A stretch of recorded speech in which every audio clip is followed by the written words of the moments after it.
नंद बाबू के जीवन से संबंधित बातों को आपको नहीं लगा कि इस रचनावली के साथ साथ एक चीज़ ऐसी आनी चाहिए जिसमें नंद बाबू को जैसा आपने देखा है वो विस्तार से साथ में उनका जीवन भी हो, तो वो शायद पाठकों को ज़्यादा समग्र चीज़ संपूर्णता में मिल पाती। हाँ, ऐसा हम लोगों का मन हुआ था। क्या हुआ था कि जब ये रचनावली आनी चाहिए, इस बात की शुरुआत हुई, तो अरुण चतुर्वेदी जो नंद बाबू के सबसे बड़े सुपुत्र हैं, और अनुराग जी, उनके साथ मैं बात कर रहा था, तो हम लोगों के मन में ये बात आई थी कि कोई हो ऐसा जो नंद बाबू की जीवनी लिखे। और वो अगर कोई जीवनी लिखे और थोड़ा अनुसंधान करे, हमारे पास दो मानक उदाहरण हैं, आवारा मसीहा और कलम का सिपाही। अगर कोई उस प्रतिबद्धता के साथ, उस लगन के साथ, उतनी मेधा के साथ ये काम करे, तो सचमुच एक नायाब चीज़ हम साहित्य के लिए तैयार कर सकते हैं। अब लेकिन ये तो ये तो वो है कि काश ऐसा होता। लेकिन आपको मैं एक बात ये बताता हूँ कि रचनावली तैयार करने के साथ में हमने 2-3 संकल्प और लिए। वो ये कि एक तो नंद बाबू पर जो आलोचनात्मक लेखन हुआ है और जो अगर बिखरा हुआ है, इधर उधर है, उसको एक जगह लाने की कोशिश करेंगे। और दूसरा, जो नंद बाबू के समकालीनों ने और उनके उत्तरवर्तियों ने जो संस्मरण लिखे हैं, नहीं लिखे हैं, तो जिनसे हम आग्रह कर सकते हैं, तो वो 2 योजनाएं अभी हम लोगों के मन में है। तो नंद बाबू के बारे में पाठकों को और धीरे धीरे चीज़ें मिलेगी, ऐसा विश्वास करना चाहिए। ठीक है। कुछ ऐसा संस्मरण अगली किताब पर हम आए, जो दूसरा खंड है काव्य आलोचना और निबंध का, चूँकि वो बहुत ही मुझे लगता है कि थोड़ा गरिष्ठ विषय होगा, तो उस पर जाने से पहले मैं चाहूँगा कि कोई नंद बाबू से जुड़ा आपका संस्मरण हो जो अभी आपके दिमाग में रह गया हो, जो उनके मुँह से आपने सुना हो बजाय दूसरों से सुनने के, या उनसे मुलाकात की, या उनके साथ दूसरे साहित्यकारों के या जो लोग थे उनके मुलाकात के, या अपने ही संस्मरण जिसको आप दर्शकों के साथ बांटना चाहें। तो उसके बाद हम लोग थोड़ा निबंध पे और उस पे आएंगे, काव्य आलोचना पे, क्योंकि काव्य आलोचना बहुत ही नंद बाबू का, मैं जब इस को पढ़ रहा था तो इसमें जो जिसको कहेंगे कि जो गंभीरता, जो गांधीर्य है और जो दृष्टि है, वह एक अलग स्तर पर है जिसकी कमी मैं कहूँगा कि आज के समय में मैं उसकी कमी देखता हूँ। हमारे समय के समीक्षक या आलोचक उस रूप में या तो स्कोर सेटल करने के लिए कोई चीज़ लिख रहे होते हैं, या फिर वो अपनी बौद्धिकता से आतंकित कर रहे होते हैं। नंद बाबू की काव्य दृष्टि जो है वो उससे इतर है। वह जिस विषय को लिख रहे होते हैं उस पर ही बात कर रहे होते हैं, और कहीं उससे किसी को गिराना, किसी को उठाना जैसा नहीं दिखता है मुझे इसमें। तो एक छोटा सा किस्सा सुनाऊंगा, और इंडिया टुडे से जुड़ा हुआ ही है वो किस्सा। मैंने जैसा आपको बताया कि चित्तौड़ में एक बार सदाशिव श्रोत्री जी के आग्रह पर नंद बाबू आए थे। फिर जब ये मेरे बीए के दिनों की बात है, शायद मैं फर्स्ट ईयर में पढ़ता हूँगा। फिर जब मैंने बीए कर लिया, एमए भी कर लिया, तो हुआ ये कि हम लोगों को क्या मन हुआ चित्तौड़ में, मेरे दोस्तों का, मेरा, कि हम चित्तौड़ में कुछ साहित्य की गतिविधियाँ करें। हमने एक संस्था बनाई जिसका नाम हमने रखा पाठक मंच। और उसमें हम लोगों ने हम ये करते थे कि किसी किताब पर हम पढ़ लेते सब लोग, बहुत किताब की प्रतियां भी नहीं होती थी, 1-2 प्रतियों से ही हम सब लोग पढ़ लेते, और फिर हम एक छोटी सी गोष्ठी करते और उसकी रिपोर्ट अखबारों में भेजते, ये सब हम करते थे। तो ऐसे ही करते कराते एक बार हम लोगों का मन हुआ कि नंद बाबू उदयपुर में रहते हैं, पास में है, चित्तौड़ से 100 किलोमीटर दूर है, तो नंद बाबू को बुलाया जाए और उनका भाषण करवाया जाए। तो मैंने नंद बाबू को फ़ोन किया, चिट्ठी लिखी। तो नंद बाबू ने को लगा कि पता नहीं ये लड़के क्या करेंगे। तो नंद बाबू ने एक तो मुझे पहली बात तो ये कही कि ऐसा है पल्लव, 500 रुपये लूँगा मैं। तो अब उस ज़माने में 500 रुपये बहुत बड़ी रकम नहीं होती थी, बहुत छोटी भी नहीं थी, यानी कि ये बात रही होगी 2000 के आसपास की, 98 से 98 या 2000 के आसपास की। तो मैंने कहा ठीक है नंद बाबू, वो तो हम लोग कर देंगे। तो उन्होंने कहा नहीं नहीं, तुम चिंता मत करो, उसमें मेरा भाड़ा और भाषण सब हो जाएगा। तो नंद बाबू इतने उदार थे कि हमारे आग्रह पर वहाँ से बस में बैठ के उदयपुर से चित्तौड़ आए। मेरे पास उस समय एक मोपेड होती थी, मैं उस पर नंद बाबू को बिठा के ले गया।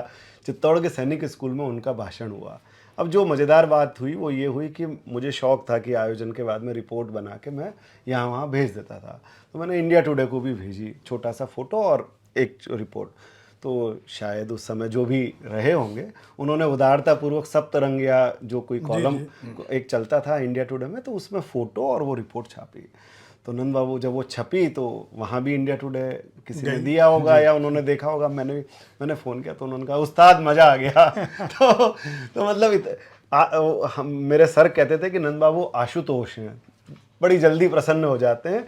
और वो शायद वो इसी बात से प्रसन्न हुए होंगे कि इन लड़कों ने वहाँ छोटे से कस्बे में एक कुछ आयोजन किया और उसको देश की इतनी बड़ी मीडिया समूह ने या इतनी बड़ी जगह से उसकी रिपोर्ट आ गई।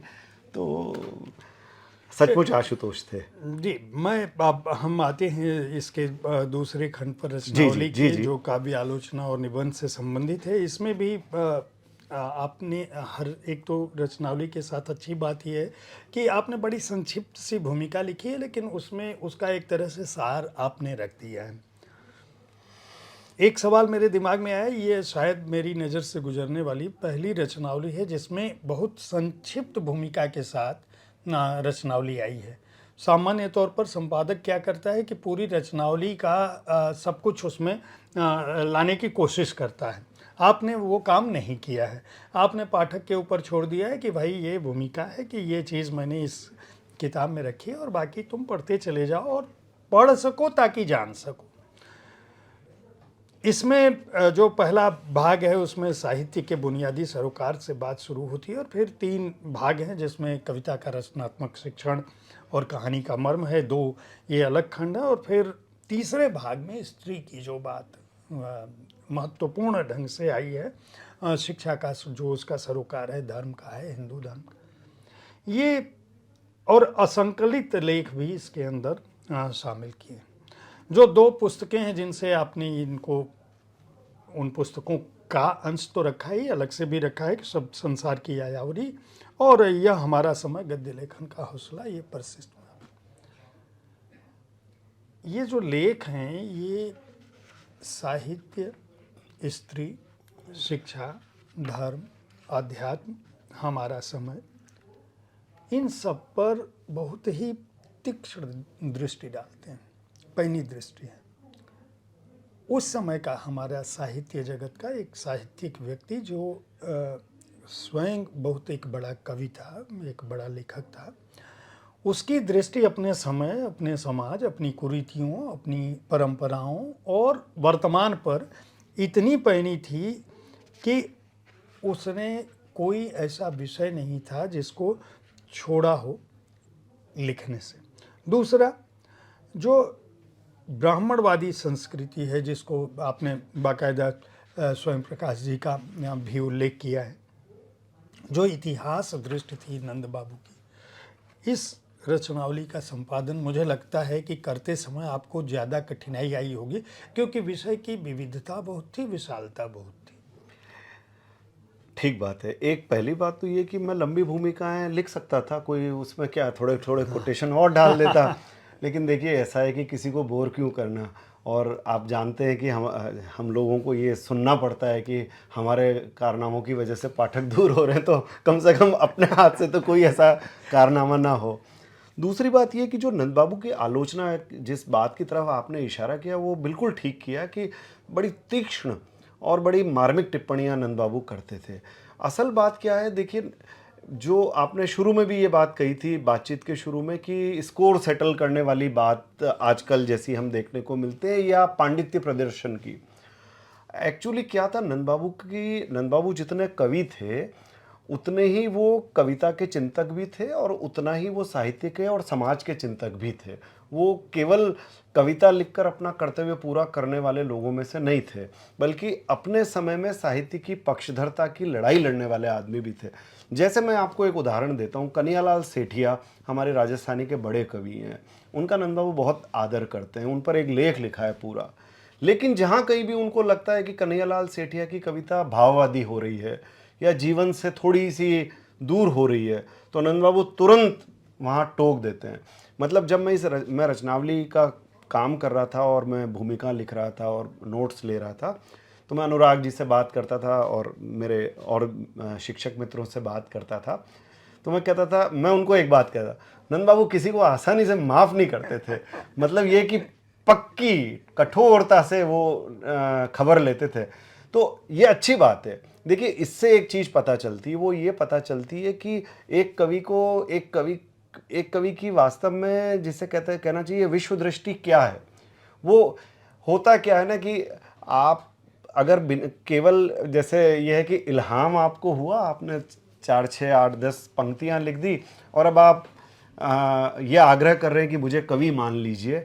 यहाँ ये रचनावली हो या मुक्तिबोध की रचनावली हो, ये आपके सामने प्रमाण है कि एक कवि होने के लिए कितनी तैयारी करनी चाहिए, और नंद बाबू की यहाँ वो तैयारी दिखाई देती है। आपको मैं ये बता दूं कि नंद बाबू अच्छी कविता की जो परिभाषा हो सकती है उसकी तलाश पूरे जीवन करते रहे, और वो इस तरह से करते रहे। वो अंग्रेजी के जो आलोचक हैं उन्होंने क्या लिखा है उसको भी वो देखते रहे, अपने जीवनानुभवों को भी लाते रहे, और जो हमारी भाषा की और हमारी संस्कृति की बहसें हैं उनको भी अपने चिंतन में लाते रहे, जिनका आपको हवाला यहाँ सारा देखने को मिलेगा।